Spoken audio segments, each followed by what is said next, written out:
राम सबल सिंह चौहान।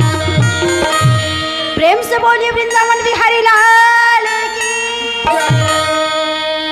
पहली सुमरनी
सरस्वती मैया की। सुना था रागी, मैं जत्ती के जान के मंच में आए हो रागी। अब आके मैं हजाए बुलाए के चालू ला करे हूँ। अब मैं चिल्ला चिल्ला के जाए बोलावत हो, चिल्ला चिल्ला के जाए बोलावत। पर का करबे, यहाँ के दाई दीदी भाई भैया बाबा मन ला का हो गए नहीं। ते मोर सन एको घास जाए बोलबे छिनी करे। हाँ मैं जान डरे भज नहीं। हाँ? काबर जाय नहीं बोला आथे मन हतेला। काबर? तोर बा सब खिसिया के हावे। काबर? अब्बर जान हो गए अति जाले नहीं आते कह के। है नहीं? हाँ। हमार भज नहीं का कहा थे ऐसे ताली मार के जाए बोला कहा थे ताकि भगवान के इंद्रासन डोल जाए और सुते हवे खट्टियम तीकर निंद्रासन डोल जाए भाई। तो अपन अपन हाथ ला निकाल के जोरदार ताली बजाओ, है ना। बोलो सरस्वती मैया की, बोलो शीतला मैया की। वही लगा कथे जानते दाई हो, जो नहीं सुने राम कथा, सुंदर राम के लीला, ओ करे कान भी भोरा ए संगी।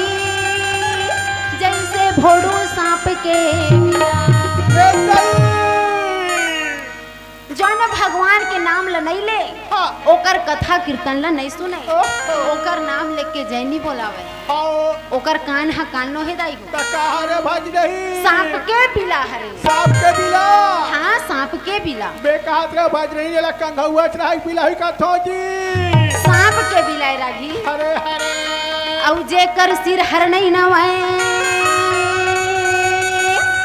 माता पिता गुरु चरण भगवान,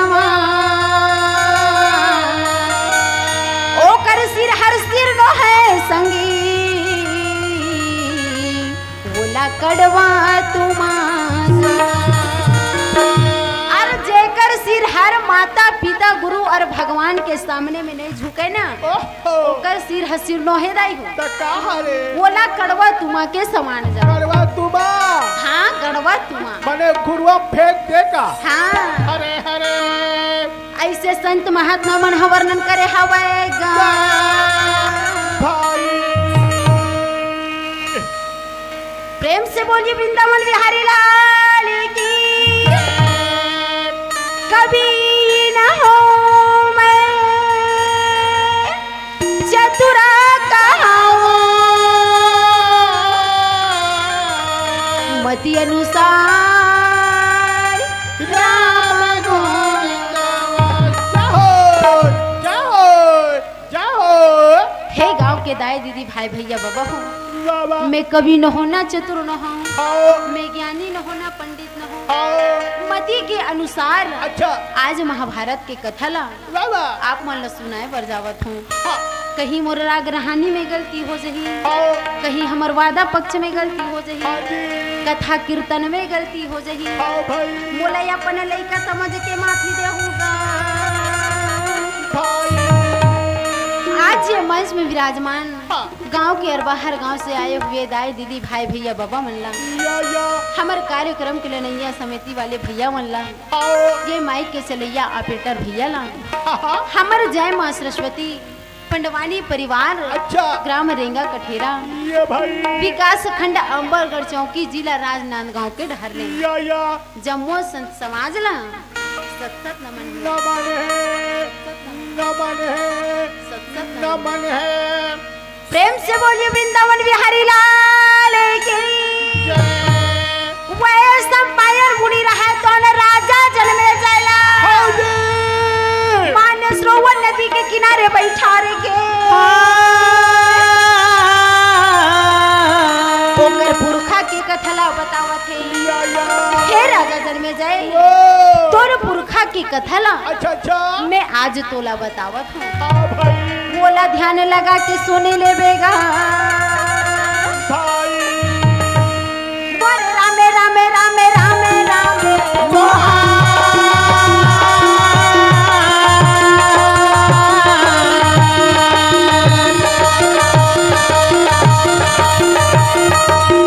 मीना बजावत हरि गुण गावे।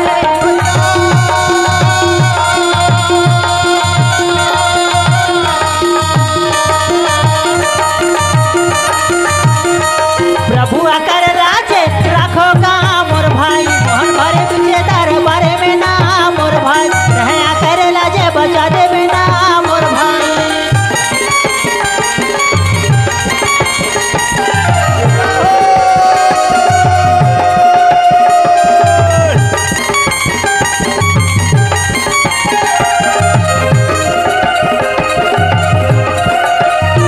प्रभु आकर लाजे राखो का मोर भाई, मोहन भरे तुझे दरबारे में ना मोर भाई।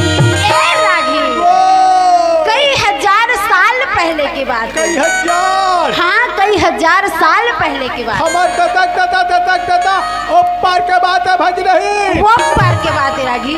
आओ हमारे भारत देश में बाबा हस्तिनापुर में अच्छा अच्छा राजा धृषराज नाम के हाँ एक बहुत बड़े प्रतापी राजा रहे। जय हो ओकर पास धन दौलत रुपया महल खजाना कोई चीज के कमी नहीं रही। आओ जी सिया राम सिया राम सिया राम। ओ हाँ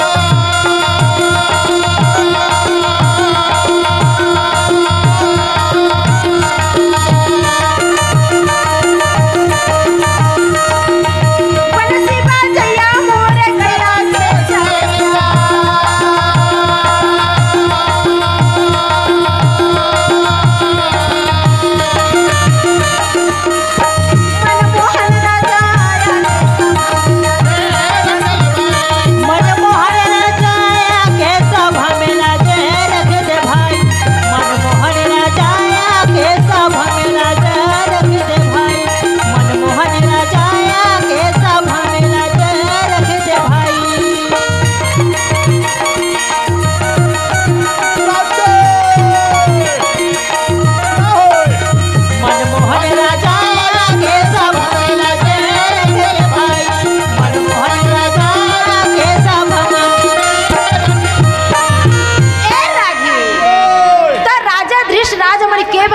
जानथस का प्रेम से बोली वृंदावन बिहारी लाल की दे दे ज्ञान दे दे वो वीणा वाली माँ ज्ञान दे दे वो वीणा वाली माँ दे दे ज्ञान दे दे वो वीणा वाली माँ दे दे ज्ञान दे दे वो वीणा वाली माँ चढ़ाए पूजा की थाली आजा मैया है वीणा वाली मैं चढ़ाए पूजा की थाली आजा मैया है वीणा वाली हंस के सवारी माया देवो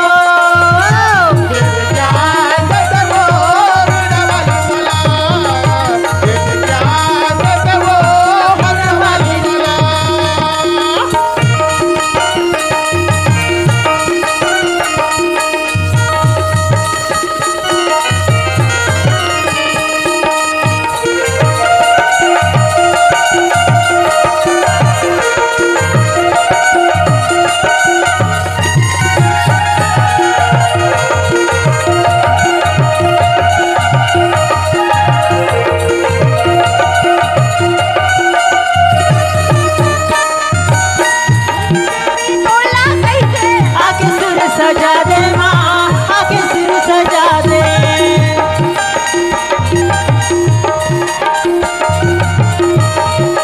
भूल चूक हो जाही मैया तेला के बता दे माँ आके तेहा बता दे मैं सजाए पूजा की थाली आजा मैया है वीणा वाली मैं सजाए पूजा की थाली आजा मैया है वीणा वाली हंस के सवारी माया देवो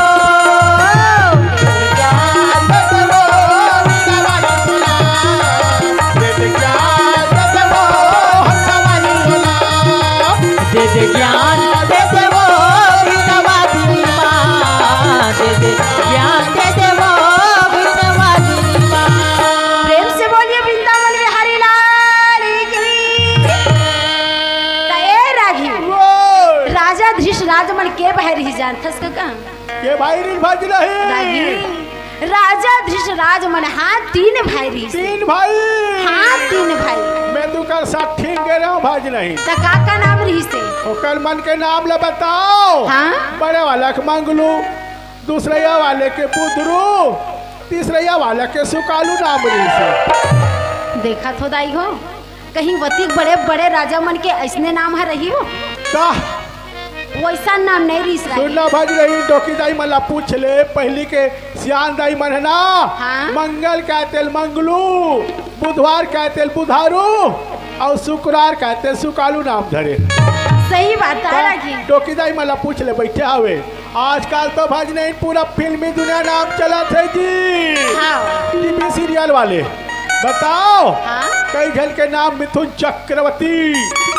ऐश्वर्या राय भले काकरो राय माए तो मत आए ऐसा नाम धरा थे हाँ। और कई जन के नाम ला सुनबे ना भज नहीं हाँ। और का धरा थे बताओ हाँ। रिंकी बंटी पिंकी नाम धरा थे नाइन चुरते कहा जाता पिंकी का बस मुस मुस हाथा चल रही हाँ। जवान हो जी कहा पिंकी का बस बढ़िया हाथा चल रही और डोकी दाई सरो जी कहा जाता पिंकी दाई का बे खिसिया जी पैसा नाम धरा थे जी सही बात है काका फैशन के जमाना हाँ तो उकर मन के वैसा नाम नहीं रही रागी ता राजा धृषराज हाँ। पांडु या। और दासी पुत्र विदुर हाँ ये मन तीनों भाई ये रागी वाह भाई और राजा धृषराज के झन बेटा कैसे भज रही राजा धृष्ण के 100 झन बेटा हावे भैया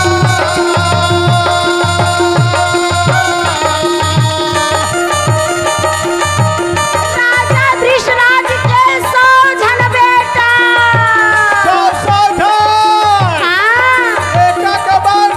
हाँ हाँ परिवार बाज रही हाँ राजा धृष्ण के 100 झन बेटा हावे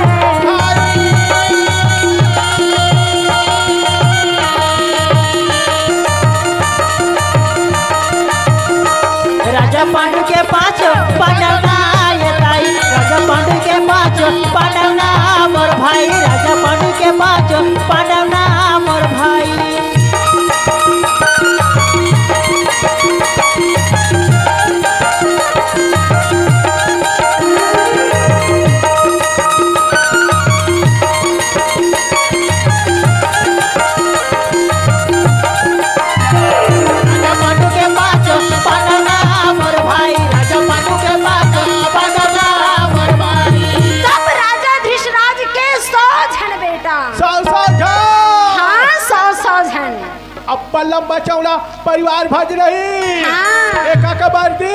हाँ पहली जमाना में परिवार नियोजन के काम पूता निरिस्का जी। वो समय में नहीं रीस रही से हाँ। आजकल तो हमारे भारत सरकार छत्तीसगढ़ सरकार एक हाथे भज नहीं का छोटे परिवार सुखी परिवार कथे। हाँ। ओकरे साथी ना हाँ। परिवार नियोजन के काम पूता शुरू कर दे हमें भज नहीं। हाँ। इलत कहेगी हम दो हमारे दो, हम दो हमारे दो, औजाई दल बकरी ती रहने दो। ऐसा जमाना आ गए भज नहीं। हाँ। काय करबे भैया दीदी मन से निवेदन है अपन अपन दाई दादा अपन अपन सास ससुर के खूब सेवा करो। जतिक सेवा करो सियाल मन के वतिक मेवा मिली। और तुम्हार सियाल मन सास ससुर दाई दादा ना बकरी ती रख दे ना तुहार लोग लेके मैं तुम्हारा घुरवा में राखी बता दे। अरे 100 झन बेटा मेरा घी राजा धृषराज के एक झन बेटी। एक जन बेटी। हाँ एक झन बेटी। जय हो। अब उकर मन के का नाम री से जानता साहब। राजा दुर्योधन अच्छा। दुशासन हाँ। विकर्ण हाँ। इत्यादि 100 भाई का। और बेटी के नाम रही से दुशाला। और राजा पांडु के 5 भाई पांडव धर्मराज युधिष्ठिर गदाधारी भीमसेन बाणधारी अर्जुन और नकुल सहदेव। और 5 भाई पांडव पांडु के पुत्र रहा था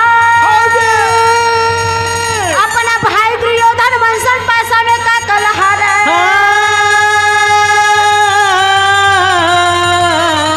पांचों भाई पांडव धन दौलत राजपाल यहाँ तक के रानी द्रौपदी तकला हार गिरी। और जब रानी द्रौपदी तकला हारे रहे तब अच्छा 5 पांडव रहे तो अपन 13 वर्ष के वनवास हार करके हाँ। काम्यक वन में जाके अपन कुटी बना के सुंदर अपन जीवन न बितावत रहे। ये भाई मोहने मोरे मुरलिया मोरे हो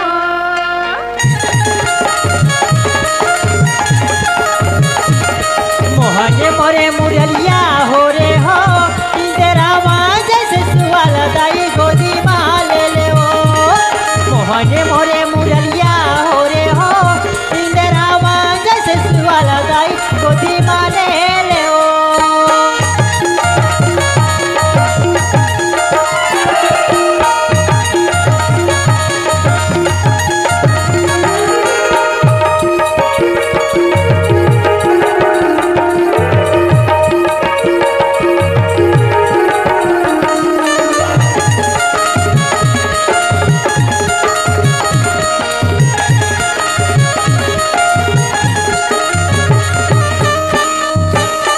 लटर कहूँ से कही के हाँ लटर कहूँ से कही के बोला दागा मत डरे बटूरी कहूँ से कही के है ना लटर कहूँ से कही के बोला दागा मत डरे बटूरी कहूँ से कही के है ना मोहने मोरे मुरलिया हो रे हो तेरा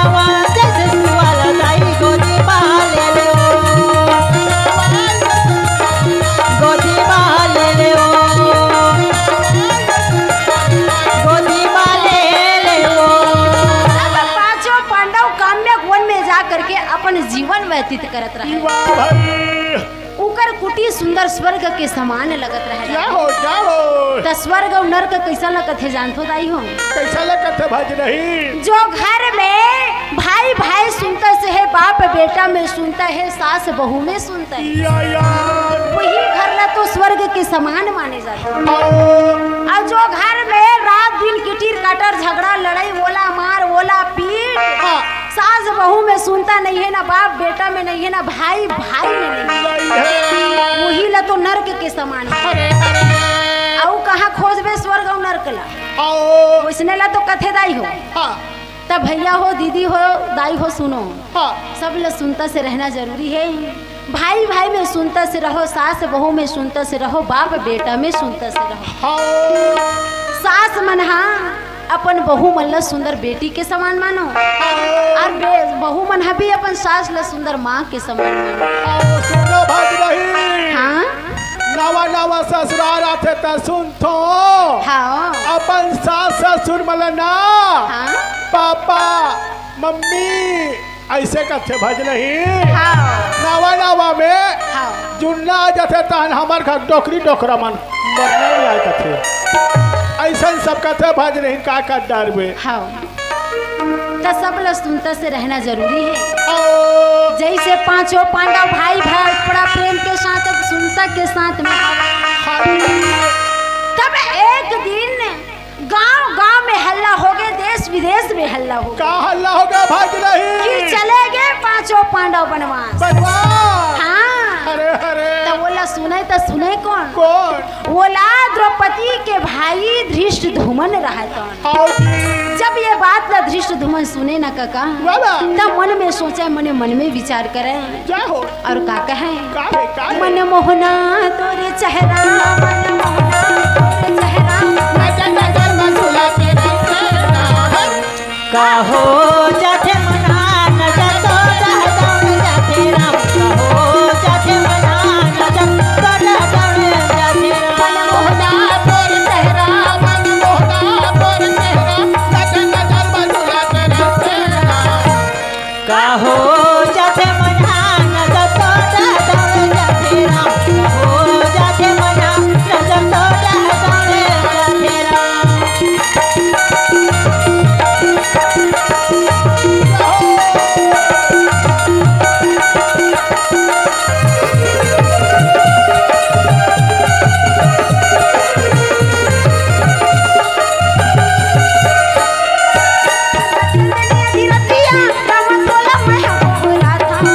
बस मुरसैया माँ बैठे रामा बैठे बोली गोठिया खाओ बस मुरसैया माँ बैठे रामा बैठे बोली गोठिया खाओ चंदा चंदरिया दिनतिया राम तोला में बोला था बस मुरसैया माँ बैठे रामा बैठे बोली गोठिया खाओ बस मुरसैया माँ बैठे रामा बैठे बोली गोठिया खाओ मन मोहना तोरे चेहरा मन मोहना तोरे चेहरा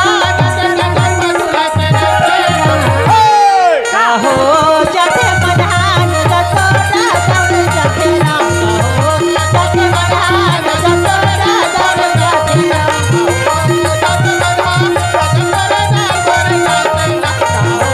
जाते मधान जतो दहदौड़ जाथे राम मन में सोचे मन में विचार कराए और धृष्टद्युम्न अपना रानी लगा कहे का है धृष्टद्युम्न कथे अब सुना थस वो रानी ओह मैं पांचों पांडव ला और द्रौपदी ला देखे बर जात हो सगा जावत हो अच्छा तो एक काम करना का है ते जल्दी रोटी पिठा ला रान दे हाँ। अब मैं सगा जात हो पांचों पांडव ला देख के आओ। बाबा अब राजा के कहा देरी लगते लगी सही बात है ओकर करत देरी नहीं लगाए फट ले रोटी पिठा चूड़ के तैयार हो गई। वाह भाई अब जानथस नहीं का का है पहली जमाना में कैसा रोटी पिठा चूरे तेला पहली जमाना में हमार डोकी दाई पा रोटी मोठा ले राधे भज रही आजकल तो होटल वाले भजिया निकेरा से अपने घर के गांव जाते हैं हाँ तब फिर कुछ समय के बाद में हाथ जोड़ करके रानी का कहे का है सिया राम सिया राम सिया राम हाँ, सिया राम सिया राम सिया राम ले हाथी जोड़ विनती करन लागे दाई वही समय कर लागे भैया सिया राम गा गैया के चरिया मन मोहनाए ना सिया राम गा बंसी के बजिया मन मोहनाए ना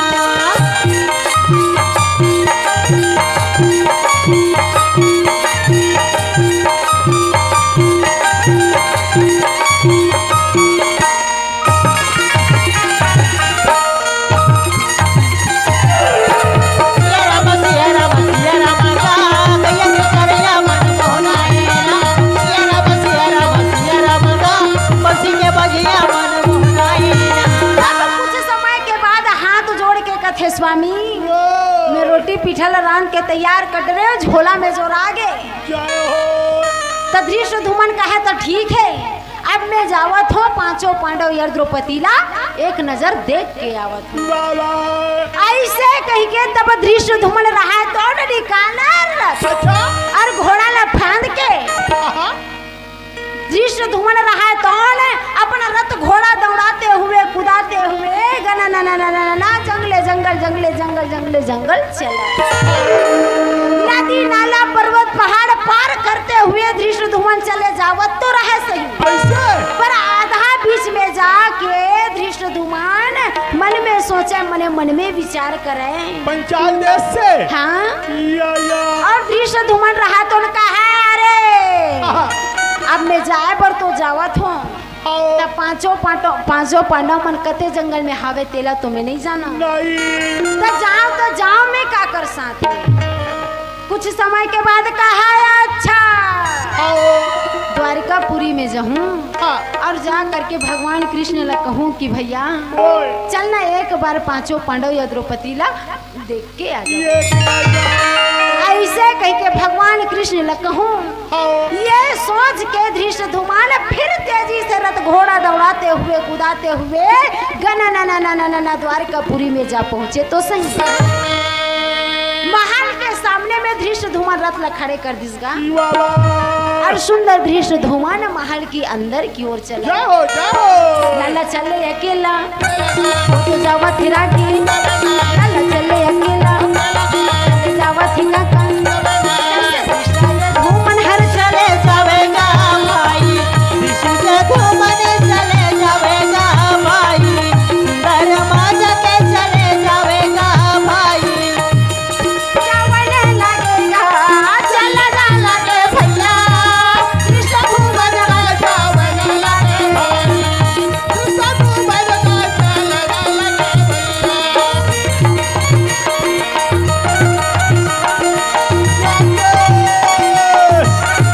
विष्णु धूमने जावने लगे सुंदर माजा के जावने लगे नारी दृश्य धूमन रहा कौन भगवान कृष्ण ला आवाज देते हुए चले और का कहे दृश्य धुमन कहा गा भैया सगा पारा कोई हावोगा तो देवी रुक्मणी कथे आई हमार घर कोई सगा आवत है तैसे लागते ऐसे कहीं के रुक्मणी सुंदर लुगड़ा के अछड़ा में मूल ला ढाक के हाथ में लोटा में पानी पकड़ के सुंदर दृश्य धुमन की ओर आवे आकर के कहे आई बाबू आवो आवो भैया आवो भैया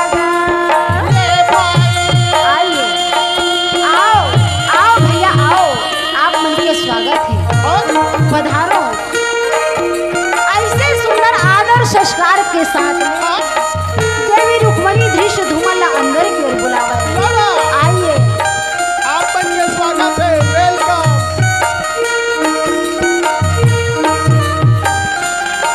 आवो आवो भैया बोला नला आवो आवो भैया गाया सन में बैठा देवी रुक्मणी बोलने लगे देवी रुक्मणी बोलने लगे अब देवी रुक्मणी रहा तो लोटक पानी ला दे के कथे बाबू ए दे लोटा पानी गोर धोले हो अब पाँव परत हो बाबू खुशरे रहो बने आसान आशीर्वाद लनी देस सुनना बाज नहीं हाँ आजकल बड़का मना है बड़े भाई ऐसे कबे नहीं हाँ तब फाटले से निकल जाते पूरी काला घुरा करके अब आबे करते बज नहीं पाला परे बा हाँ तो नाच नहीं से पटका लोड़ के आ जाते भाई हाँ हाँ माता बहनी मन से निवेदन है अपन ले बड़े के सम्मान करना है ना पा परे बाना है तो मुँह ढाक के पा परे बाई करूँ भाई नान चुन पटकल नहीं काबर हमार सियाल बाबा मन दाई मन बहुत अच्छा संस्कार बनाए हवे मुँह ढकनी में लुगरा रखे नहीं तो सियाल बाबा मन हवा करे मुराजी की टोपिल घलोक रखते है ना हमारा संस्कार नहीं भुलाना है अपन के बड़े जब तक हम सम्मान नहीं करबो तो हमला सम्मान नहीं मिले तो जोरदार जयकारा हो जाना चाहिए भाई बोलो सरस्वती मैया की जय। अब एक ठन बात तो ही दाई हो सुनो, हमार गांव मन में तो सगा सोदर आवेज करते, तब वो सगा ला आप मन जानो या ना जानो, पहचानो कि ना पहचानो, लेकिन वो सगा भर एक लोटा पानी निकाल के जरूर दे करो। का पता सगा के रूप में भगवान भी आ सकते हैं, तब पानी निकाल के जरूर दे करो वो ला एक लोटा। अब एक ठन बात है काका, आजकल के पाँव पर इला जान था देखा तो भज रही, मैं देखा तो मालिक ऊपर लपा रहा थे दादा। हाँ। बोला कैसे लगता है, कुछ दिन में करवा चला पर दी कैसे लगा था मैं जान रहा भज रही काबर अपनी के ऊपर ले पड़ा थे तेला काबर कई जन मन जींस पैंट पहिरा था वे, जींस पैंट के जमाना है, सलवार सूट के जमाना है, कन्या नवात नहीं है, ओकरे सती मालिक ऊपर ला पड़ा था। तब भैया हो दीदी हो सुनो, आओ अपन से बड़े के यदि प्रणाम करना है तब पूरा पैर लछू के प्रणाम करो। या भाई अगर हमन आधा माड़ी लछू के प्रणाम करबो ना जाओ तो हमन ला आधा आशीर्वाद मिली, अब पूरा पैर लछू के हमन प्रणाम करबो तो हमन ला पूरा आशीर्वाद मिली, तब पूरा पैर लछू के ही प्रणाम करो। मान जाहू मोर कहना ला, मान जाहू मोर कहना ला,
जैसे तर गया जामे, जैसे तरीके की फिरे सुन ले मारे संगी, सुन लेना भैया, सुन लेना दीदी, सुन लेना भैया, सुन लेना दीदी, झनकर देना गानी रे, एक दिन उड़ जाही रे, एक दिन उड़ जाही, उड़ जाही, एक दिन उड़ जाही रे, एक दिन उड़ जाही, एक दिन उड़ जाही रे, एक दिन उड़ जाही।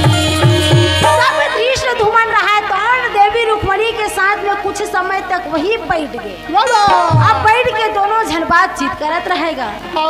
कुछ समय के बाद में तब धृष्टद्युम्न रहा तो देवी रुक्मणी रा का कहे, धृष्टद्युम्न कथे कस वो भौजी मैं आ हो ततीक जान के मैं तू ही चला देखत हूँ तो कहाँ कन्हैया भैया कहाँ है वो। देवी रुक्मणी कथे मैं काला बताऊं बाबू, कहोगे भौजी बड़ जान हो गए, मैं खाना ला बना के देखा था, अब तोर भैया हा कन्हैया हा वो हर अपन स्वर्ण कक्ष में बैठे है, अपन आँखी काला ध्यान लगा के बैठे है वो हा। अच्छा तो जाना जाते उनसे मिलने में, तो धृष्टद्युम्न कहे ठीक है मैं जावत हूँ भगवान कृष्ण के पास। ऐसे कह के तब धृष्टद्युम्न रहा तो भगवान कृष्ण के स्वर्ण कक्ष की ओर चले। प्रेम से बोलिए वृंदावन बिहारी लाल की। मनमोहन राजा हरि के भजन में मन लगे रहना, मोर गिरवर थारे हरि के भजन में मन लगे रहना, मनमोहन राजा हरि के भजन में मन लगे रहना, प्रभु के भजन में मन लागे रहूं भैया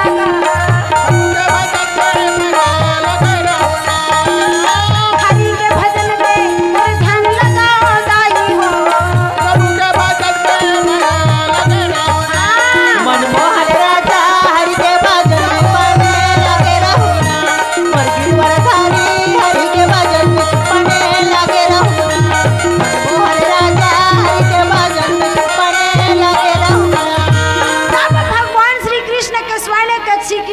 जैसे दृश्य धूमन चलत रहे काका और भगवान कृष्ण रहे तो मधुर मुस्कान करते हुए और वो तो सबोला जाना थे दृश्य धूमन आवत है तहुला जाना थे। जैसे दृश्य धूमन स्वर्ण कक्ष के सामने में पहुंची से काका और भगवान कृष्ण अपन आँखी खोल के देखे दृश्य धूमन ला देख के कहे अरे दृश्य धूमन ते कतिक जान के आए हस भाई तो दृश्य धूमन कहते भैया आए केला तो मैं अब्बड़ जान के आए हो पर जैसे मैं आपके स्वर्ण कक्ष में पहुंचे हो प्रभु और आपके आँखी हर खुली से और मैं आपके दर्शन ल पाए तो आना आप अंदर में आके आसन में बैठ जा खुश रह भाई दृश्य धूमन ता कैसे है आप बड़ दिन में आवत हस सब घर डहन बनेज बनेगा सब बढ़िया। दृश्य धूमन कहे हाँ हाँ सब बढ़िया है जाओ जाओ पर भैया मैं आपके पास में एक बहुत जरूरी काम लेके आया हूँ। अच्छा तब बोलना का काम है का बताओ भैया दृश्य धूमन है रे बोले ना का बताओ भैया का बताओ भैया दृश्य धूमन है रे बोलते वो तो बोलते ना सुंदर मजा करे बोले ना बतलावे भैया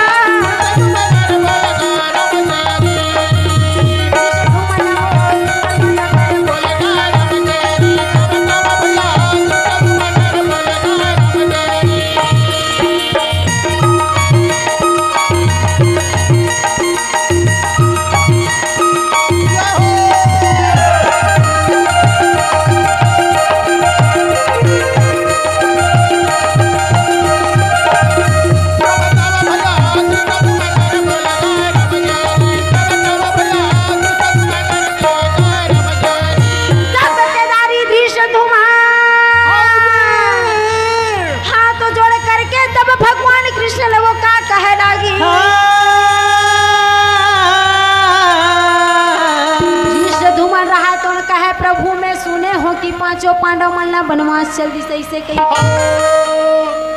तो उकर मन के साथ में हमार बहनी द्रौपदी बिगे हो ही तो प्रभु चलना हम एक बार पांचों पांडव और द्रौपदी ला देख के आ जाओ एक नजर देख के आ जाओ जाओ जाओ।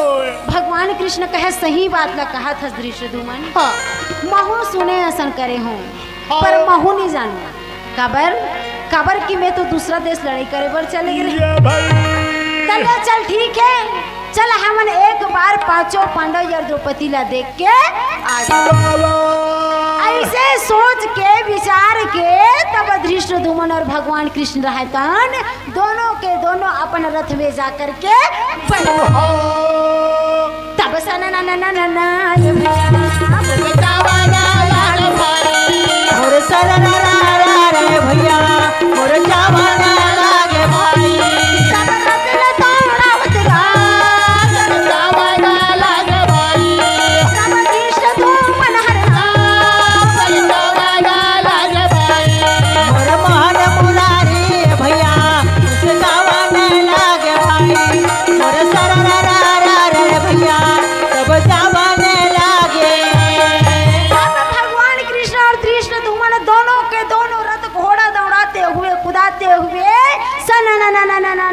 चलत रहे।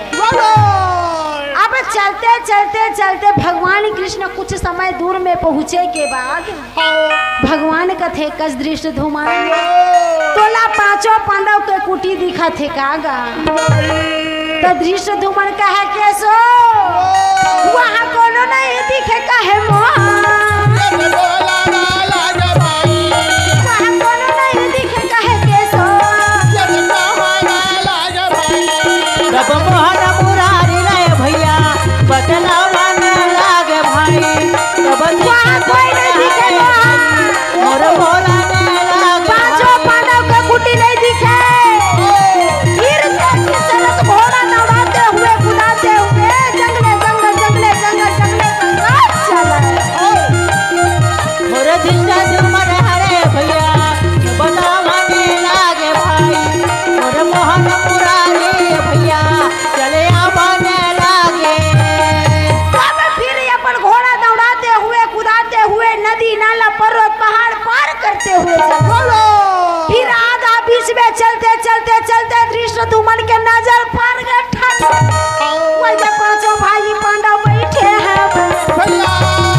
धूमल हर गावे ना मोर भाई।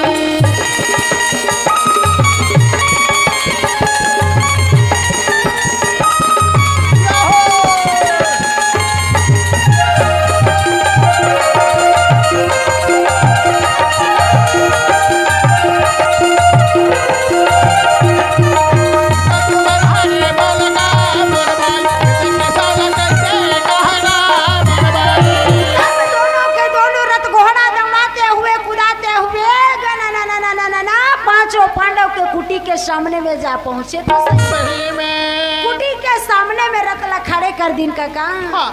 अब जैसे भगवान कृष्ण और धृष्टद्युम्न देखा पांचों पांडवों लाला तो राजा धर्मराज कहा या वो ये द्रौपदी आगे आगे मोहन आगे वो आगे मोहन आगे द्रौपदी तोर भैया कृष्ण और धृष्टद्युम्न आगे जल्दी आ आगे आगे मोहन आगे ना मोहन के वाहने आगे भाई आगे आगे मोहन आगे ना मोहन के वाहने आगे आगे आगे मोहन आगे ना मोहन के वाहने आगे। अरे द्रौपदी तोर भैया कन्हैया और धृष्टद्युम्न आगे सगाया है लोटा में पानी डाल जल्दी निकल। ऐसे कहीं के दोनों ला हाथ जोड़ करके पांचों पांडव प्रणाम करें। अब जैसे भगवान कृष्ण और धृष्टद्युम्न आए है ऐसे कहीं के सुने नहीं का तब बताओ का रानी द्रौपदी के तो आँख ही रलिया एड़ी कर इस तरवा में चढ़ गए द्रौपदी के। द्रौपदी का है ये बिलवा है ये बिलवा बोटर्रा ये भी का करे बरा हो वो समय ये मला हमर मन की याद नहीं है हमन पासा खेल के हमर ये दुर्गति हो गई जंगल में हमन वनवास काटे बर आए हैं तब ये बिलवा हमला देखे बर आए कबर आ हुई है अभी देखेला ऐसे गुस्सा के मारे द्रौपदी के बड़बड़ाहट ला सुन के भगवान का थे जौहर हो गए रे आली बनी के खाए ला मिलते कब जब माई लोग इन मन पसंद रहते तब अब कोई माई लोग इन मन उठिस ता दादा ते हीरा घलो खवा दे तबले कोई मतलब नहीं। सही बात है भाज नहीं सब मूड पीरा है। हाँ। राम के बिना हरि राम के बिना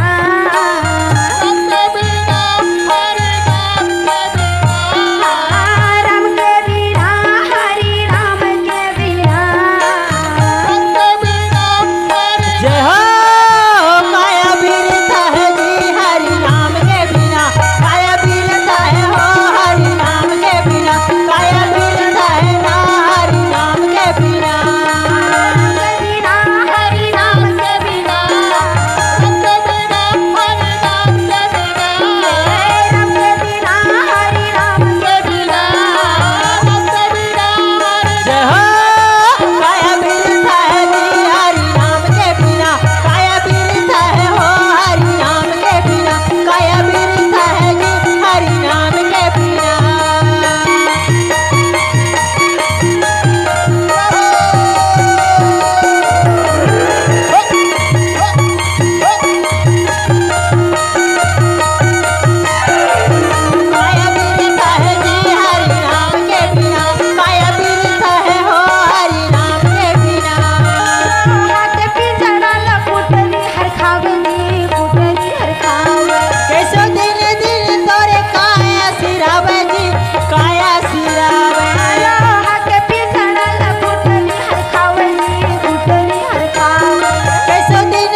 तो धर्मराज कहे अरे द्रौपदी का होगी सोईगा। हाँ।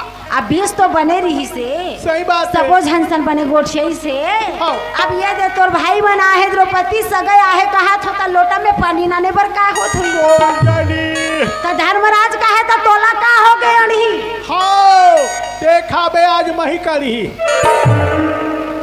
मही कढ़ी के नाम मत ले। हाँ मही कढ़ी के नाम मत ले कथो। महू खातो भज नहीं मोर पेटे छबार जाते। अब बड़ खाथस न तेकर सती। अब कम करूँ। हाँ तो धर्मराज का है भाई अर्जुन वो। अरे जल्दी जा और जाके ते द्रौपदी ला मना के ला। राजा धर्मराज के आज्ञा पा करके बाणधारी अर्जुन रहा तन का करे। बाणधारी अर्जुन रहा तो चले गए द्रौपदी के पास में। जा करके बाणधारी अर्जुन द्रौपदी ला कथे कस वो द्रौपदी तो तोरेज भाई बनाया है तो तोला लोटा में पानी लेके बर का हुआ थी। द्रौपदी कहे मैं नहीं जाऊं कही दे मैं नहीं भाई रहे चाहे कोई दुनिया रहे। वो मलाई अभी हमर मन के याद आवत है। वो समय भी मला हमर मन के याद नहीं है। ओकर साथ ही साथ में नकुल सहदेव भी चले गए। जा करके तीनों भाई बार बार द्रौपदी ला मनावत है चल द्रौपदी तोरेज भाई मनाया है अरे चल लोटा में पानी धर के चल पर द्रौपदी नहीं माने। तब केदारी गदाधारी भीमसन रहा तो का करे। अब भीमसन कैसे रहा जानथस रागी कैसे है भाज नहीं। भीमसन हा माल मोठा कट्ठा रहा काका। हाँ जी। अब उसने कटकट ले दिलवा मोरल ज्यादा तोरल दादा मीठा वो कहा रहे भज नहीं। तोरल दादा बिलवरी इस रागी आ वो कर आँखी हा वो कर आँखी हा तल कर रहा बड़े बड़े पोरस बड़े बड़े ता जय हो। आ वो कर मेछा हा वो कर मेछा यल कर रहा बड़े बड़े गाड़ा डाली का गाड़ा डाली। हाँ ये दादा मैं देखता भज नहीं ना आजकल गाड़ा डाली बहुत दुनिया की बात है। सियाल बाबा मन के मेछा दिखते जवान मन के ना पूरा छक्का हो गए कोठार सुवारी हो गए। और आजकल एक ठनो कटिंग देखता भज रही। हाँ कुकरा कटिंग फूल गोभी वाले कटिंग चला थे। सही बात है राजी। तो मर्द कैसा लगत है जानथस कैसा लगता भज रही। जेकर में मेछा रहते तीला तो मर्द कहे जाते ऐसे हाँ जी। काके भाई नहीं जेकर में मेछा रहते ना हाँ हाँ वही ला तो मर्द कहे जाते। हमरे डाल देख के कथा कैसे लगते। ये बेंजो मास्टर और पेटी मास्टर दोनों में नहीं भज नहीं। हाँ मेछा नहीं है मंसुआरी है। लोटा धर के ही ये रहन बड़ो रात ऐसे लगा थे। एक बात बता भाई नहीं हाँ टीवी देखता था नहीं हाँ कहानी देख भाई मैं झपा रहा था है नहीं धारावाहिक देखता थे भगवान वाले देखता था भगवान वाले मोहलत नहीं लगे कैसे दाई हो तो कृष्ण भगवान वाला लीला देखता था ना हाँ और रामलीला बहुत देखतो तो भगवान राम भगवान कृष्ण के मेछा दिखते वहाँ उगर मन में नहीं है तो कैसा न मन है ओ मन भगवान है। तो सुना था रागी वैष्णो ला मर्द नहीं कहेगा जो नारी के सम्मान करते बोला कथे मर्द। ऐसे अब ते मार मेछा दाढ़ी ला बढ़ा ले हास और ते हाँ घर के नारी के सम्मान नहीं करत हस बोला रात दिन मारा थस कुचरा थस ना फटाफट हाँ वैसा ला मर्द नहीं कहा जो नारी के सम्मान करते बोला कथे मर्द। जय हो। और भगवान मन नारी के सम्मान करे हरी गाले गा भैया प्रभु गालेना हरि गालेगा भैया प्रभु गालेना प्रभु गालेगा भैया हरि गालेना का कहिया काम भुला का कहिया काम भुला मनुष्य तन चोला लेके माया मा बना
के ते द्रौपदी ला मना के लाना ला। देखे लागी ओ, भाई हो तो कैसे भाई हो तो हाँ कुंभकर्ण रावण जैसे ही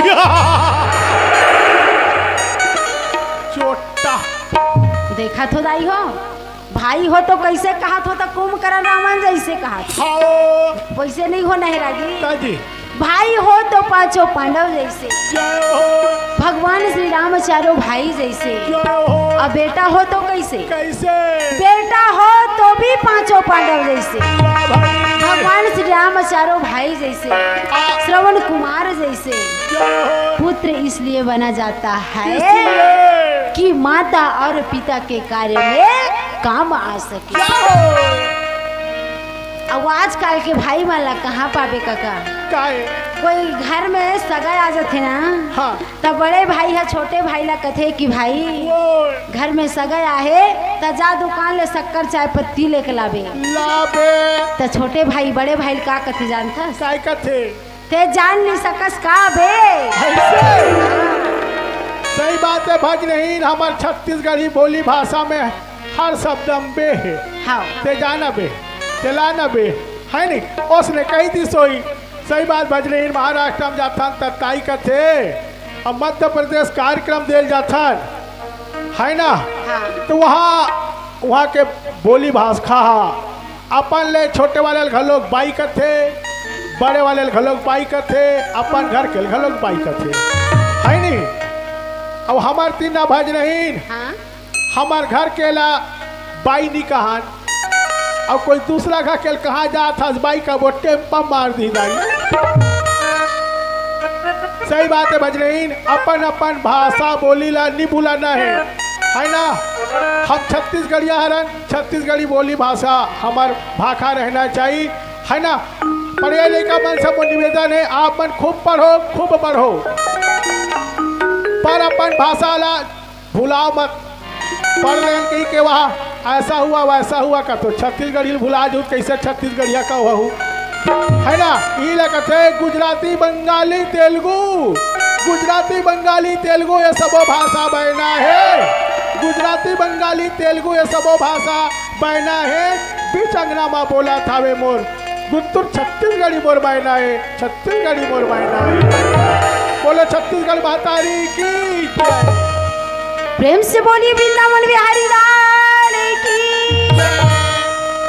कान्हा रे थोड़ा सा प्यार दे चरणों में बैठा की थाल रे ओ गौरी घूंघट उतार दे प्रेम की भिक्षा झोली में डाल दे कान्हा रे थोड़ा सा प्यार दे चरणों में बैठा की थाल रे ओ गौरी घूंघट उतार दे प्रेम की भिक्षा झोली में डाल दे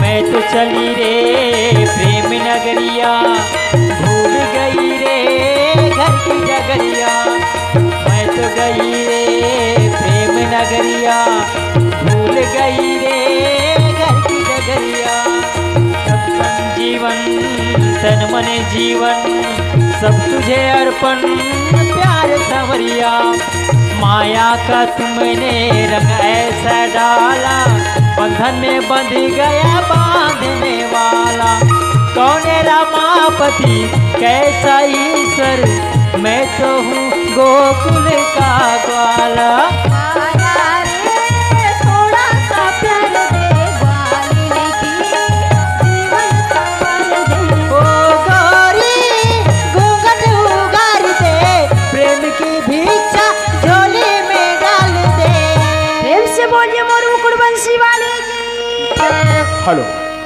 इसी कड़ी माँ श्रीमान कोमरे जी की ओर से भगवान के श्री चरणों में जो किरकारी टोला घेरू घाट के रवैया हरे तो भैया मन 101 रुपया दान करे है सब प्रेम भेज दे है तो एक बार जोरदार ताली बजा दे भाई बोलो उनकी श्रद्धा भक्ति की जय बोलो वृंदावन बिहारी लाल की जय बोलो उनके कुटुंब परिवार की जय प्रेम से बोलिए वृंदावन बिहारी लाल की तब केदारी गदाधारी भीमसेन रहा तो कथे कन्हैया ले जाओ का द्रौपदी ने बनाएला भगवान का थे नहीं दादा नहीं ते मत जा अगर ते जावे ना तो बात ज्यादा बिगड़ जाही नहीं बोला जान देना कैसो गाँव की में जाऊँ जल्दी द्रौपदी बना के लाना ऐसे हाँ कल ठीक है जा जल्दी बना के लावे तब केदारी गदा धारी भीमसन पाकड़े खान मचला तभी माया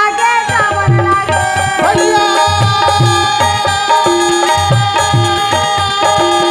मचला तभी माया गे चलन लागे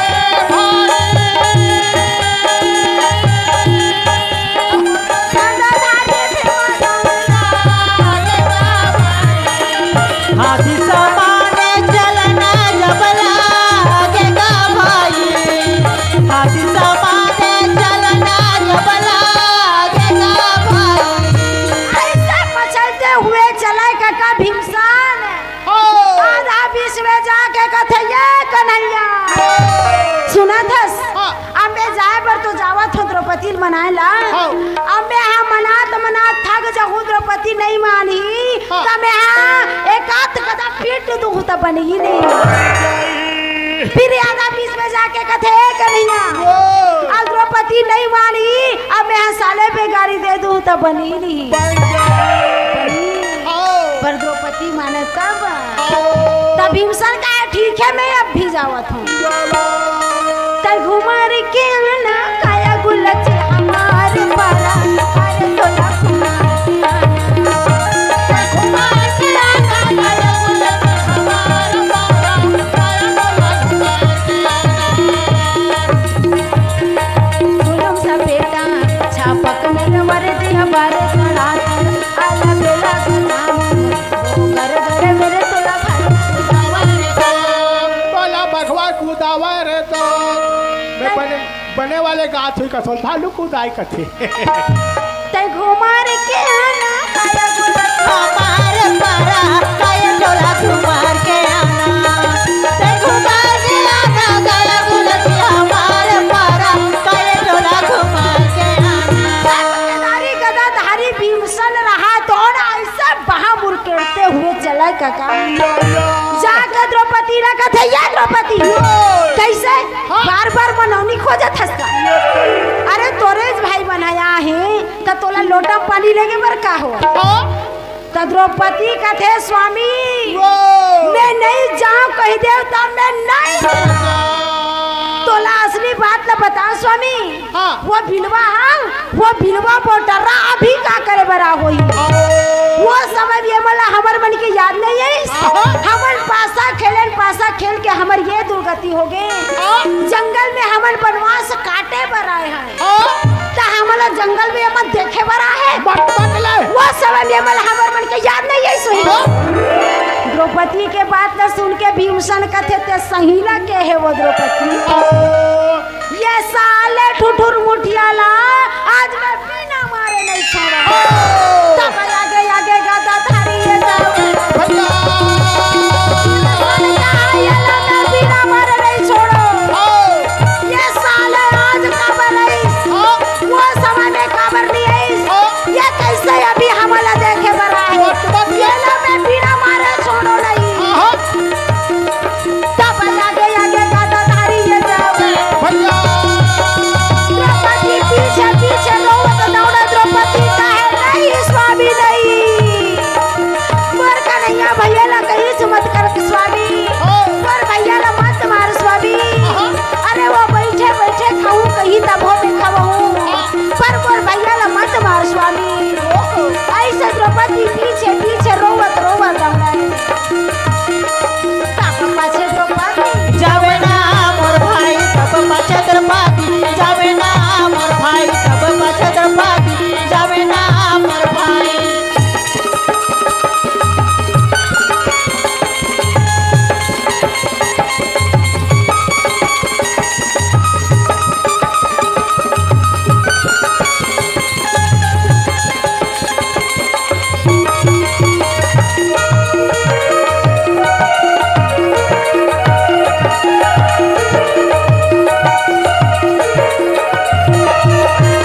कृष्ण के बीच में जाके द्रौपदी खुश भगवान कथैया भी बनिस रे कसव द्रौपदी ते कबर रुसा गे रहे बहनी तोला कौन का कही दिस द्रौपदी तो द्रौपदी कथे भैया अभी तुमन हमला देखे बर आहो भैया वो समय में तुमला हमर मन के याद नहीं है हमन पासा खेल के हमर ये दुर्गति हो गए जंगल में 13 वर्ष के बदमाश न बिताए बर आए हन तब तुमन हमला देखे बर आहो भैया तुहार असन भाई मन के रहत ले आज हमला ये दिन देखे बर पड़त है मैं एकरे सती तुहार मन में राखी बांधो भैया सही बात है रागी बहनी मन हा भाई मन के में राखी एकर सती बांधन कि भाई मन हा हमर मन के रक्षा करी बहनी मन के ऐसे कह के जय हो तो द्रौपदी का कहे काहे भेजत हवा माया माँ के दोई सो भेजत हवा माया माँ के दोई सो बांधिले बे भैया मोर राखी लाना मोर राखी लाना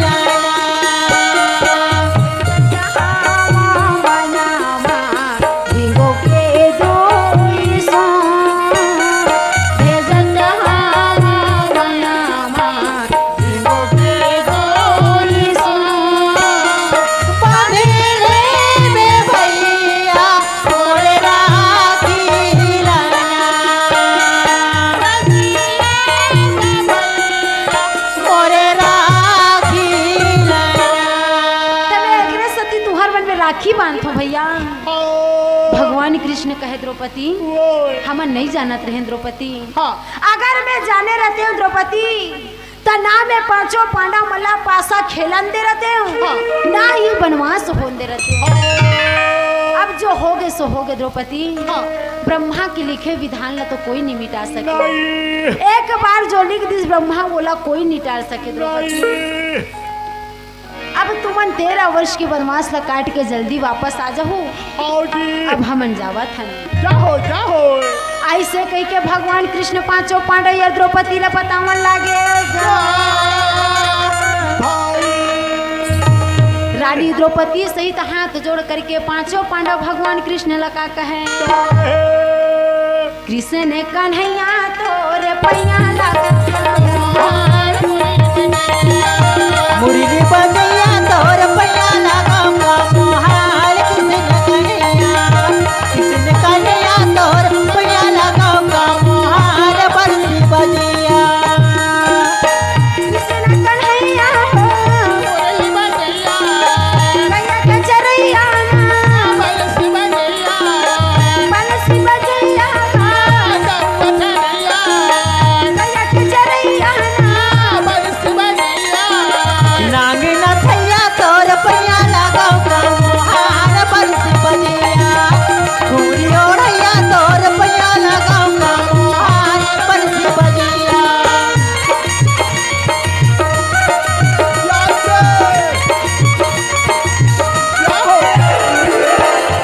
कन्हैया तोर पैया लगाऊंगा मोहार बरसी बजैया बरसी बजैया तोर पैया लगाऊंगा मोहार नारी पांचों पांडव जैसे पांचों पांडव भगवान श्री कृष्ण रहा तोड़ लागी अपने रथ घोड़ा में बैठ करके अपने अपने देश की ओर चले गए दोनों के दोनों भगवान कृष्ण रहे तो ना अपने द्वारिकापुरी की ओर चले गए जाहो और धृष्टद्युम्न रहे तो ना अपने देश की ओर चले गए भाई फिर पांचों पांडव के जीवन रहे तो ना वही काम्य कुवन में बीतत रहे हेलो हाँ इसी कड़ीमा श्री परदेसी निताम द्वारा भगवान के श्री चरणों में 50 रुपये अर्पण करें जोरदार ताली बजा दे भाई बोलो वृंदावन बिहारी लाल की जय बोलो उनके कुटुंब परिवार की जय बोलो सरस्वती मैया की जय प्रेम से बोलिए वृंदावन बिहारी लाल की हाथे धारे बनसी संगे मेरा धतो हाथे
पांचों पांडव के जीवन वही काम्यक वन में बीतत रहा। जाओ जाओ।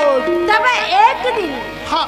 भगवान वेद व्यास रहा तन अच्छा वही पांचों पांडव के कुटीला खोजत आए के तैयारी करे। बाबा और मुनि महात्मा कैसे रह जानता है? कैसे भज रही? मुनि महात्मा के पक्का पक्का दाढ़ी, आओ पक्का पक्का मेछा, आओ हाथ में दंड कमंडल, गले में कटर माला, माथ में चंदन, हाथ में कमंडल, बाबा पीला वस्त्र धारण करे रहे मुनि महात्मा। जाओ जाओ। और का कहे? काहे? मैं तो रमता जोगी राम, मेरा दुनिया से कहना, मैं तो रमता जोगिया, मैं तो रमता जोगी राम, मेरा दुनिया से कहना, मैं तो रमता जोगिया, मैं तो रमता जोगी राम, मेरा दुनिया से क्या काम। मैं तो रमता जोगी राम, मेरा दुनिया से क्या काम। मैं तो रमता जोगी राम, मेरा दुनिया से कहना, मैं तो रमता जोगिया, मैं तो रमता जोगिया, मेरा दुनिया से कहना, मैं तो रमता जोगिया। ऐसे भगवान वेद व्यास रहा तो सुंदर पांचों पांडव के कुटीला देख करके चले आवे। जय हो। जैसे भगवान वेद व्यास पांचों पांडव के कुटी के सामने में पहुंची से काका बाबा तब बड़ा प्रेम के साथ हाथ जोड़ करके धर्मराज कहे, प्रभु हाँ। आओ, आप मन के स्वागत है, पधारो, आओ और आसन में बैठ जाओ। जय हो। सुंदर मुनि महात्मा ला बैठे पर आसन दे दिस पांचों पांडव। आओ रानी द्रौपदी सुंदर गंगा जल, लोटा में गंगा जल और थाली पकड़ करके चले आए। हाँ। और भगवान वेद व्यास के पैर के नीचे में थाली लमड़ा के सुंदर गंगा जल से गोड़ लगा। जाओ जाओ जाओ। और का कहे? काहे? चरण कमल की मैं जाओ जाओ जाओ। धोई धोई पीवा मेरे सतगुरु दीन दयाला। चरण कमल की मैं धोई धोई पीवा मेरे सतगुरु दीन दयाला। चरण कमल की मैं धोई धोई पीवा मेरे सतगुरु दीन दयाला। सतगुरु दीन दयाल, सतगुरु दीन दयाल। सतगुरु दीन दयाल, सतगुरु दीन चरण कमल की मैं धोई धोई पीवा मेरे सतगुरु दीन दयाल। चरण कमल की मैं धोई धोई पीवा मेरे सतगुरु दीन दयाल। प्रेम से बोलिए सतगुरु कबीर साहेब की। ऐसे सुंदर मुनि महात्मा के पैर लधो करके सुंदर रानी द्रौपदी रहा तहन अपन पांचों पति ला भोजन खिलावे, मुनि महात्मा ला भोजन खिलावे और बाद में स्वयं खा के बटलो ही लधो मांझ के। आओ अब ऐसे रोज के यही काम हर चले का जय हो। अब का काम कर ही पांचों पांडव जंगल आओ में। जी।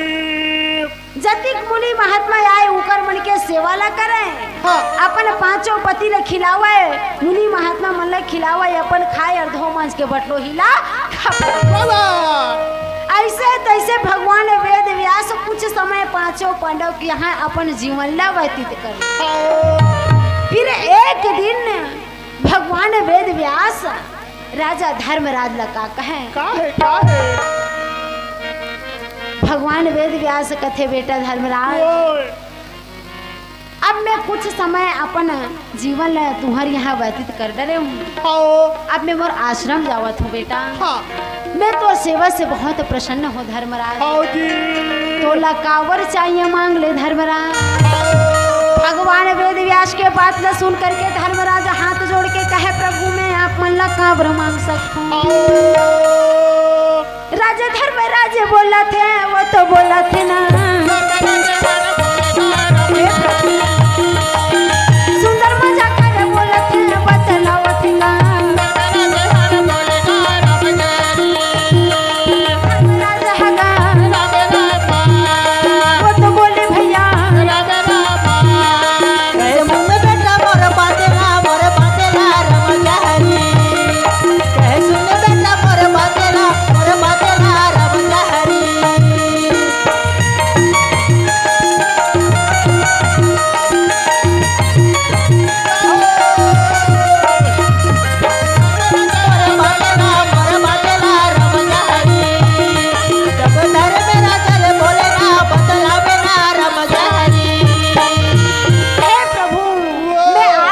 कावर मांग सकता हूँ। तब भगवान वेद व्यास कहे बेटा धर्मराज मैं तोला जात जात एक बात बता के जावत हूँ।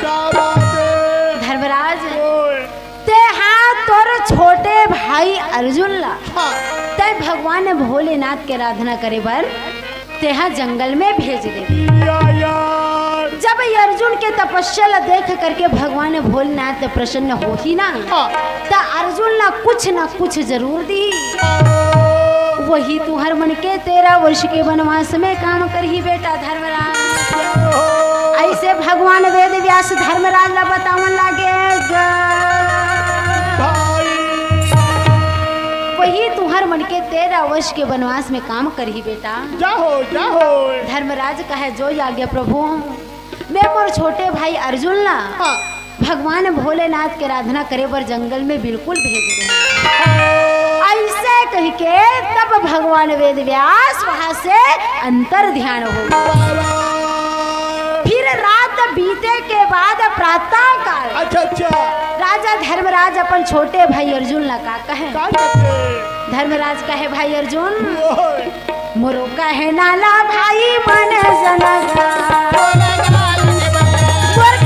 मान जाए मान लो भैया भाई मन जनगा। अर्जुन कहे का बात है भैया बोलिए ना का बात है। बोल भाई।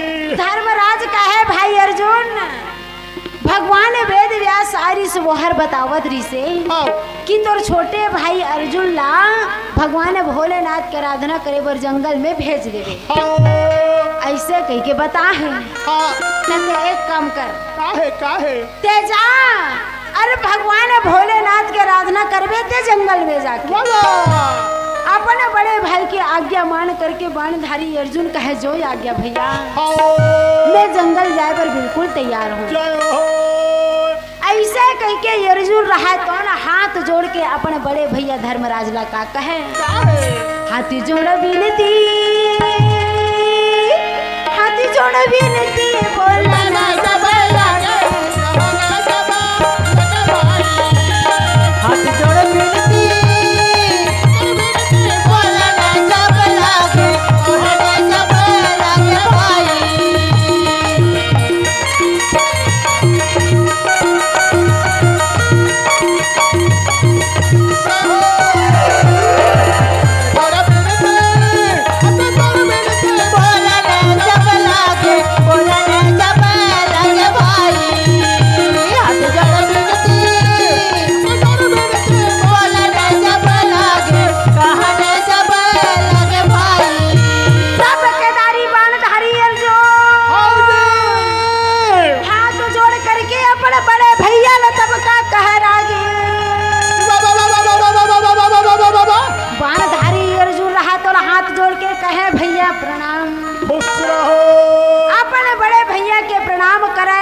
और छोटे भाई बहन से बड़ा प्रेम के साथ गले मिले और रानी द्रौपदी अपन पति अर्जुन के प्रणाम करे। तब केदारी बाणधारी अर्जुन पकड़े हाथ में गांजोर धनुष। अच्छा तब बाणधारी अर्जुन का वो तो तब सुंदर चले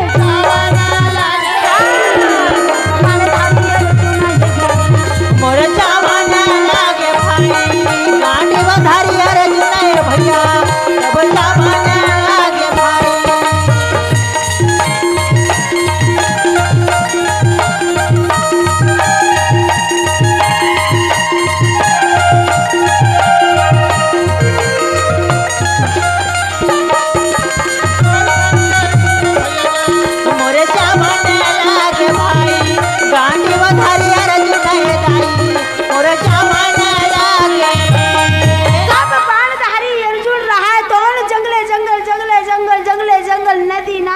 पर्वत पहाड़ पार करते हुए चलत रहे।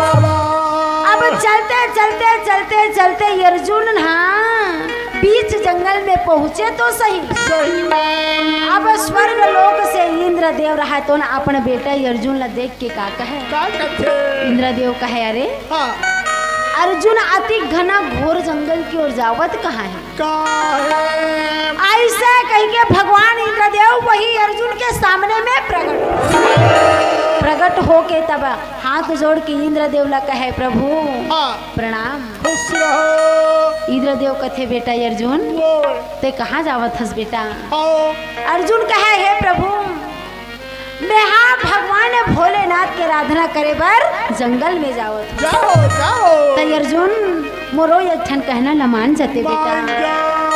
अर्जुन जब भगवान भोलेनाथ के आराधना तोर पूरा हो ही ना तते स्वर्ग लोक में आवे मैं तोर बर रातोर सारथी भेज दूँ अर्जुन। ऐसे कही के इंद्रदेव रहा तो अर्जुन ला बता करके वहाँ से भगवान अंतर ध्यान हो गया।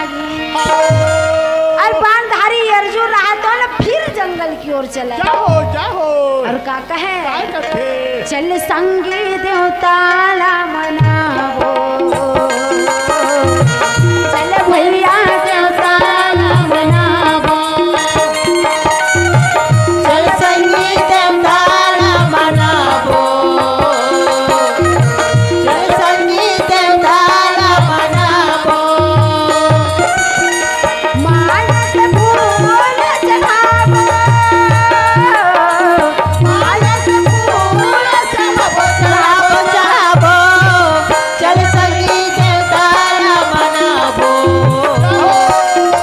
चल संगी देवता ला मनावो चल संगी देवता ला मनावो चल संगी देवता ला मनावो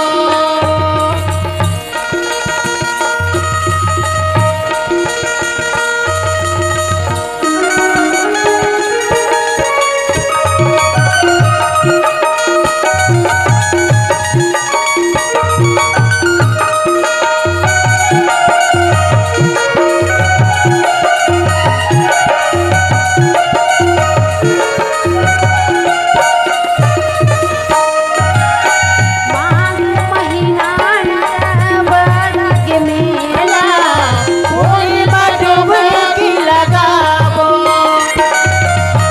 माघ महीना नर्मदा के मेला कोई डुबकी लगावो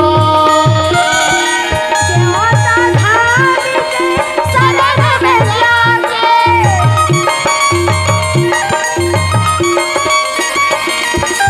देवता धाम के शरण में जाके सुंदर फूल चढ़ावो चढ़ावो चढ़ावो चल बहिनी देवता ला मनावो चल भैया देवता ला मनावो चल संगी देवता ला मनावो चल भैया देवता ला मनावो ऐसे बाणधारी अर्जुन रहा तो और धीरे धीरे धीरे धीरे एक ऐसे बीच जंगल में पहुंचे राजे। मार घना घोर जंगल कटाकट जंगल जहाँ चिड़ई हर चाव नहीं करे न कौवा हर काव नहीं करे। ऐसे घना घोर जंगल में अर्जुन जा पहुंचे तो सही।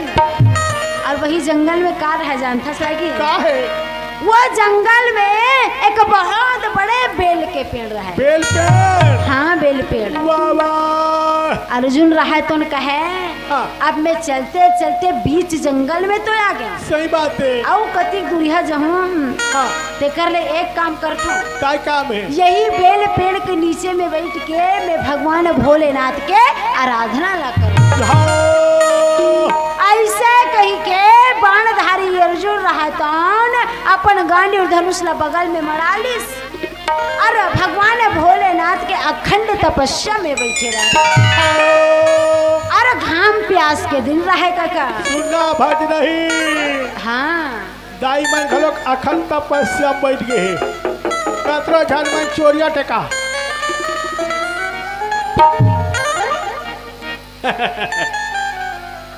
बहनी मन दाई मन से निवेदन है, बाबा मन बीड़ी पीते है नहीं, ए मन ला माचिस काड़ी मांग ले कठन दोनों पार के आखी में से जी पारी टेका दे।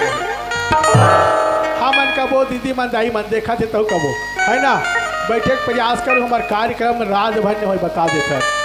अब एक बार भैया मन पर घलो जोरदार ताली बजा दू। ये मन हा जनपद पंचायत छुरिया जिहाँ ले अधिकारी मन आया, ऑपरेटर मन हा, सर मन था जो मैंने वीडियो बनावा थे मंगिया टोला पूरा सिस्टम ला जाने की कोशिश करे थे पटवानी के माध्यम से। तो जोरदार ताली बजा दे भाई। बोलो वृंदावन बिहारी लाल की जय, बोलो सरस्वती मैया की जय।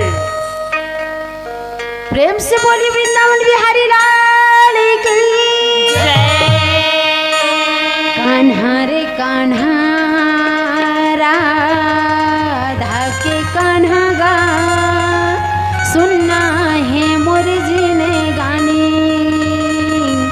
सुनना है मोर जीने गानी। चले आबे काली राम तोरे चेहरा आँखी माँ झूलते रही तेरा, हो तोरे चेहरा आँखी माँ झूलते रही तेरा। कान्हा रे कान्हा राधा के कान्हा गा, सुनना है मोर दिल गानी, सुनना है मोर दिल गानी। चले आबे कान्हा चेहरा आँखी माँ झुलती रही तेरा, ये तोरे चेहरा आँखी माँ झुलती रही तेरा।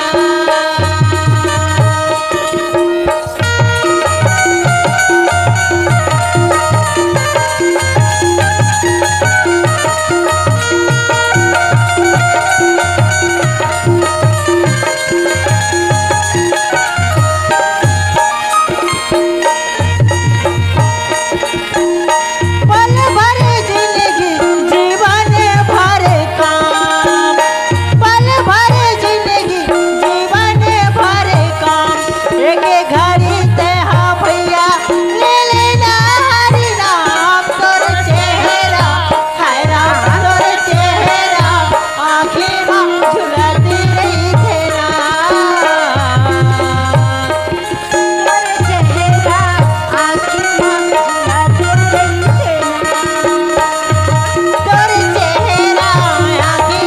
झूलते रही तेरा, तोरे चेहरा आँखी माँ झुलती रही तेरा, तोरे चेहरा आँखी माँ झुलती रही तेरा। सब बाणधारी अर्जुन रहा कौन भगवान भोलेनाथ के ऐसे अखंड तपस्या में बैठे रहे रागी। अब घाम प्यास के दिन रहे काका, नौटप्पा के दिन रहे, प्यास के मारे मुंह हर तो साए साए करत रहे। अर्जुन रहा दोनों कुछ समय तक एक पैर के एक अंगूठा के सहारा खड़े होके भगवान भोलेनाथ की आराधना में लगे। कुछ समय तक बाणधारी अर्जुन रहा तौन भूखा प्यासा भगवान के आराधना में लगे रहे। कुछ समय तक बाणधारी अर्जुन रहा तौन सूखा पत्ता खा खा के भगवान भोलेनाथ के आराधना में लगे रहे। अर्जुन ऐसे अखंड तपस्या में बैठे रहे काका। अच्छा अच्छा, अरे हाथ जोड़ करके का कहे शिव शंकर भोला भजत हाँ वह तो लगा मैं प्रभु तोरे डमरुला बजा देना भक्त जान के, भक्त जान के तोरे डमरुला बजा देना भक्त जान के, भक्त जान के।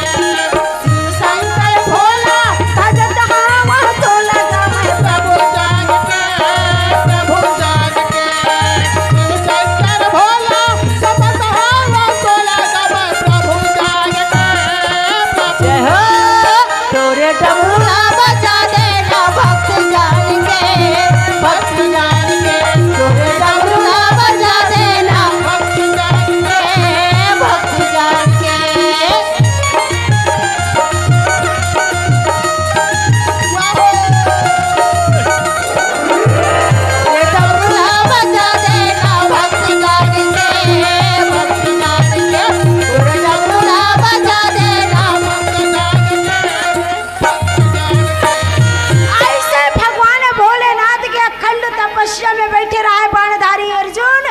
हाथ जोड़ करके तब का कहे, अर्जुन रहा कौन कहे, ओम नमः शिवाय,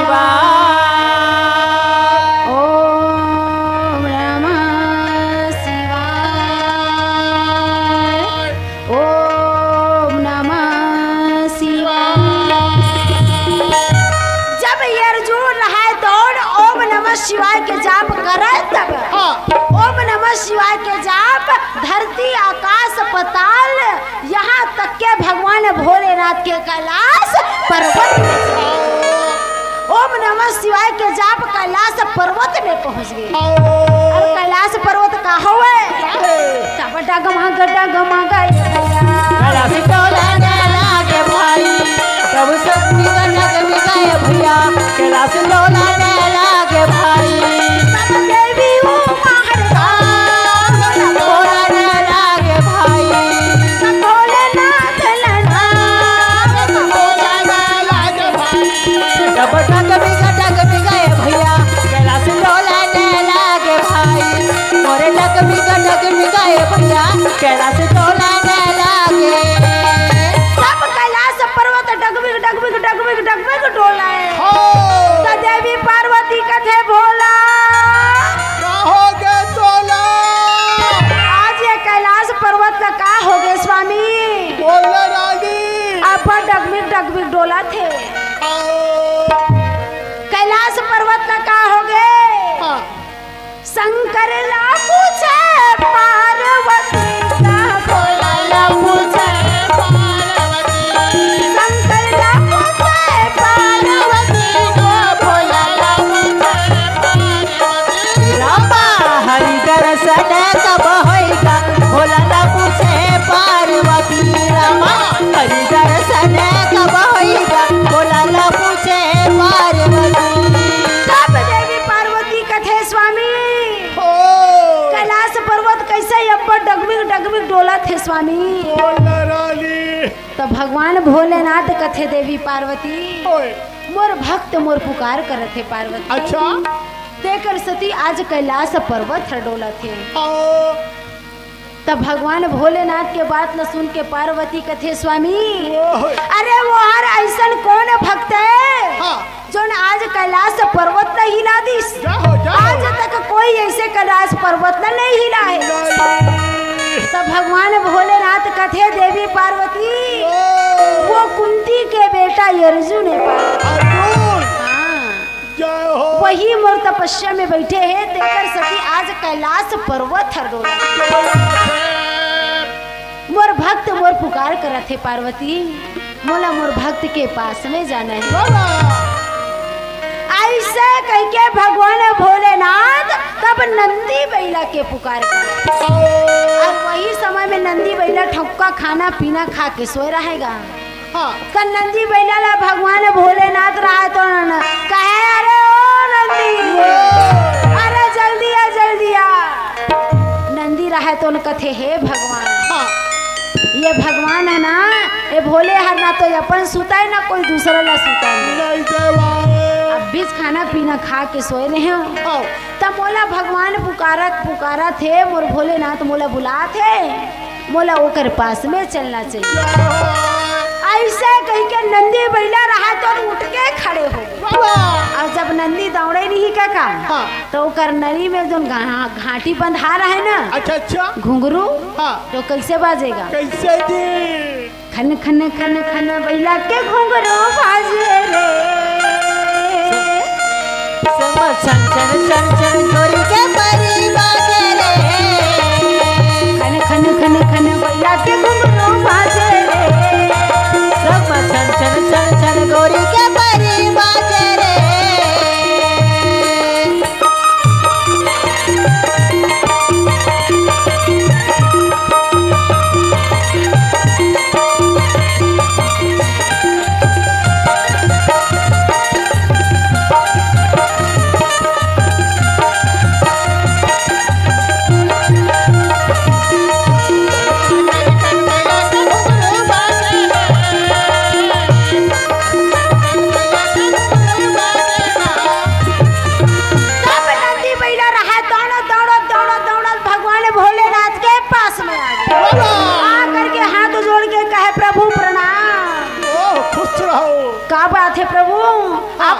कबर बुलाए हो? मेका सती बला हो। हाँ देखा आखरो धान पा लंबा चेर दी मंगिया टोला के कही के। वो कर बनो है काका। हाँ। तब भगवान भोलेनाथ कथे नंदी, वो अरे मोर भक्त अर्जुन मोर पुकार करते जल्दी चल मोला अर्जुन के पास लेके चल। ऐसे कह के भगवान भोलेनाथ निकाले और ऐसे मलाई काका अरे चिला में डाल के देवी पार्वती ना कथे आवो ये पार्वती नाम तो आगी वो मोर चिलम ला सुलगा वंदे। आओ घाटी दानी बाबा, आओ घाटी दानी बाबा, आओ घाटी दानी बाबा, आओ घाटी दानी।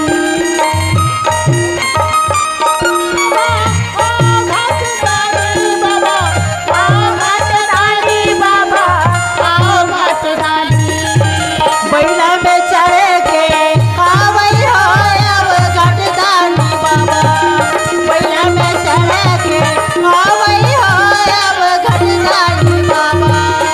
भगवान भोलेनाथ ऐसे गांजा पिए काका और नंदी बैला ला जाके कथे नंदी अब जल्दी चल।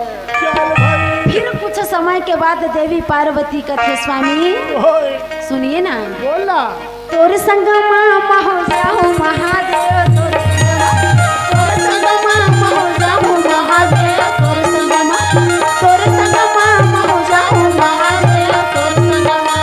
अर्जुन ला देखने बोला माने लागे तोर संगमा, अर्जुन ला देखने बोला माने लागे तोर संगमा। तोर संगमा महो जाहु महादेव, तोर संगमा महो जाहु महादेव, तोर संगमा। तब भगवान भोलेनाथ कहा ठीक है तो हूँ चल। ऐसे कह के तब भगवान भोलेनाथ और देवी पार्वती दोनों के दोनों नंदी बैला में जाके आवा तो ही आवते होई, आवा तो ही ना नंदी बैला में चढ़ के बहादे आवत होइना, नंदी बैला में चढ़ के बहादे आवत होइना, नंदी बैला में चढ़ के बहादे आवत होइना, नंदी बैला में चढ़ के बहादे। तब भगवान भोलेनाथ और देवी पार्वती दोनों के दोनों नंदी बैला में बैठ के आवत रहे। सिर पर जटा, जटा पर गंगा, जहाँ पर नाग विराजे। सिर पर जटा, जटा पर गंगा, जहाँ पर नाग विराजे।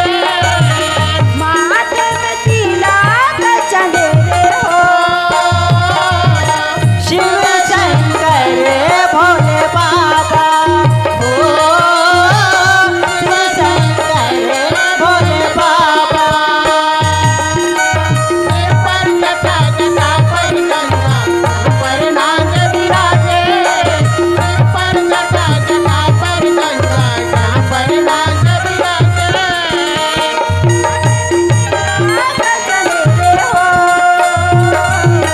शिव शंकर भोले बाबा हो, शिव शंकर भोले बाबा। प्रेम से बोली वृंदावन बिहारी लाल की। आप हमारे संग जुड़े रहो ओकर बर धन्यवाद। और हाँ, हमारे YouTube चैनल ला सब्सक्राइब जरूर करो।